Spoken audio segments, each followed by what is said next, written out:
So for Management 559, this is your first case analysis, Liberty Medical Group. I love this case, and I love this case for a number of reasons. First, it gives you a taste about how to analyze a case, but more importantly, it puts you in the role of a CEO. And the role of a CEO is critical with regard to any organizations within the health sector as to what are your strategic decisions and options, and also how do you take into consideration the future, the past, and the current. So let's just dive in with that, with a quote from Peter Drucker. "The understanding that underlies the right decision grows out of the clash and conflict of divergent opinions and out of the serious consideration of competing alternatives. Unless one has considered alternatives, one has a closed mind." So I really want to echo that point. So unlike traditional problem solving where you're trying to come up with the one right answer and quickly and efficiently, when you're involved in strategic decision making, be deliberate and slow down. Because look, unless one has considered alternatives, one has a closed mind. So that's not appropriate for a CEO of any organization in the health sector. So let's first by defining what is strategy. So strategy has 4 elements. So first, it's a plan to achieve our goals, quite simply. Typically, the plan is a written plan. It exists at multiple levels in the organization. So it's the board level, it's senior management, it's middle management, it's lower management, it's front lines. It helps us make wise choices in conditions which may change. So reflect back on the quote by Drucker. As conditions change, the plan itself evolves. And that evolving nature is critical with regard to strategy. So it's not as if you set your strategy and you forget it. So it's more than set, forget. You really have to make sure that you stay abreast as to what's happening internally within the organization, externally outside the organization, and then you evolve and change. Entrepreneurs like to call it pivot, but call it what you want. So this is a strategy framework. If you will note in red there, you see foresight. So foresight is kind of looking ahead and forecasting and even intuiting, if you will, as to what's happening on the horizon. And that informs your strategic thinking. And then once you're engaged in strategic thinking, then you can be engaged in strategic decision making. And then that's going to get boiled down into a strategic plan that you will act upon and then review. So this is written in a very focused way, in a very deliberate way. So these are the components of strategic thinking. So not decision making, but strategic thinking.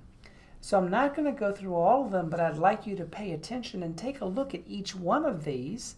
And then on the discussion board, you'll actually see a survey where you can comment, if you wish, as to where you sit with regard to your own strategic thinking. So here's some questions for self-reflection. What are my own strengths and weaknesses related to strategic thinking? And I really want you to focus on your strengths, not just your weaknesses. What adjustments can I make? How might I improve my own strategic thinking skills and habits? How can I provide more strategic leadership? The key here is regardless of the position. So that's for self-reflection. And again, let's go back to this. So you begin with trying to get a sense of what will be the changes in the future, 5, 10, 15, 30 years out. That informs strategic thinking. Then you're going to make some decisions, choices, alternatives. You may boil that down into a plan that you'll act upon and then review to make sure you're on course. So if you are part of a strategic planning team or a senior leadership team, then you're not only going to begin in self-reflection, but group reflection. So it's important that you do both. And I would encourage you to engage in self-reflection first, followed by group reflection. And the 3 questions are there for you to read, but you definitely want to do this with a strategic team so that way you catch yourself from any blind spots or group think that the team might be suffering from. So here's a reflective question.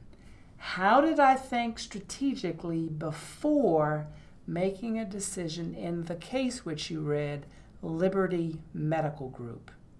So analyze what your thinking was as you were in the role of the CEO trying to make a decision in that particular case. So when you formulate strategy or make strategy, it's a process. Yep. So you want to begin with developing your strategic alternatives. Then you evaluate them based upon some decision-making criteria, and then fundamentally you got to choose. So when you choose, it's going to involve some level of risk because you're not going to know until a future time horizon as to whether that was the best decision or not. You notice I use the word best, not right. So best, not right. So why strategic foresight? So remember, the foresight precedes the thinking. So let me read these from the president of the World Future Society. The future does not just happen to us, so we're not mere victims. We ourselves create it by what we do and what we fail to do. So fundamentally, strategy is about what you do and what you choose not to do. It is who we are making tomorrow, what tomorrow will be. For that reason, futurists think not so much in terms of predicting the future as in terms of trying to decide more wisely what we want the future to be. The essence of this is you do want to do some forecasting, do some modeling, do some extrapolation, and predict trends, but more fundamentally is claim the future. Claim the future and then try to move in that direction to capture the future. Let's dig a little bit deeper into this notion of strategic foresight. So when you look at strategic foresight, what you will see is what we don't know, we don't know. So this is where you want to engage with others in order to actually address that particular issue. The next is, as you take a look at it, is what we think we know. So again, you want to validate, you want to verify. What we know we don't know, so again, you want to reach out to others. And then what we know, that's pretty self-explanatory. So these 4 questions must be answered in a very open way, an honest way, in a deliberate way. So as a review of strategic foresight and how it bumps up against strategy, strategy is about the future, not the what? Present. All our knowledge is about the past, but all our decisions are about the future. We're engaged in strategy. But future strategy is developed in the present. I know it's getting a little bit philosophical here, but really pay attention. How do we integrate knowledge about the past, present, and the future to make a wise strategy today? So this question right here, sorry about that. So this question right here is really the question that's extremely important. And it's based upon those previous questions as well. So for those of you that are more graphical, this is a general foresight model. And if you will note on this general foresight model is you have really kind of certain questions that go down. And then on the other side here, what you have is you have these different pieces that are here, that describe it in a graphical way. So let's look at the Foresight Framework. You begin with strategic environmental scanning. What's happening outside the walls of the organization? Then you analyze that. Then you make an interpretation. Then you prospect, which is asking the question is what could happen?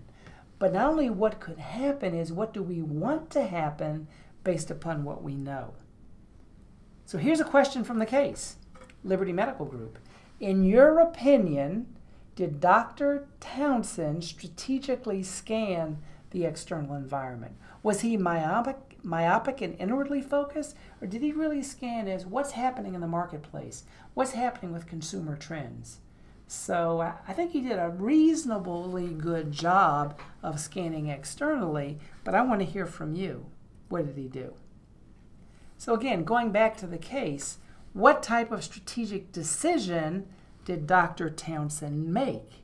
What were his choices? And fundamentally, his choices go back to Michael Porter's matrix on generic strategies, or what some call positioning strategies. So in this particular case, he had to focus on differentiation versus more of a cost focus. So were they going to continue to be the low-cost provider of health services, or were they going to differentiate based upon quality?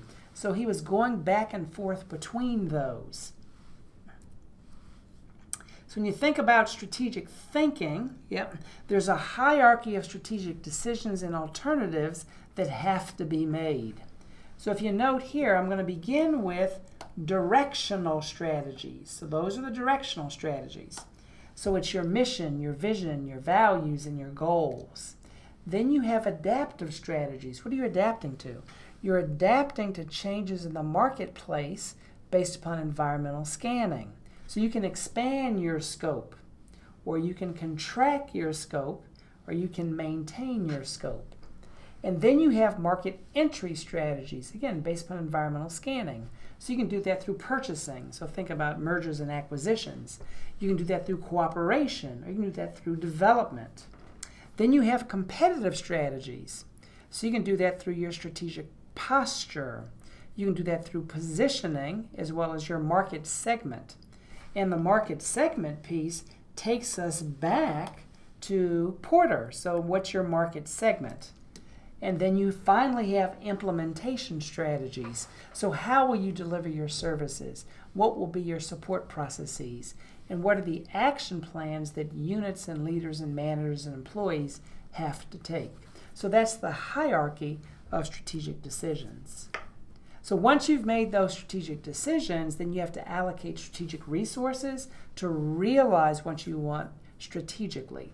So it includes financial resources, but also human resources, and increasingly IT resources, or what some people call PPE, personnel, plant, and equipment.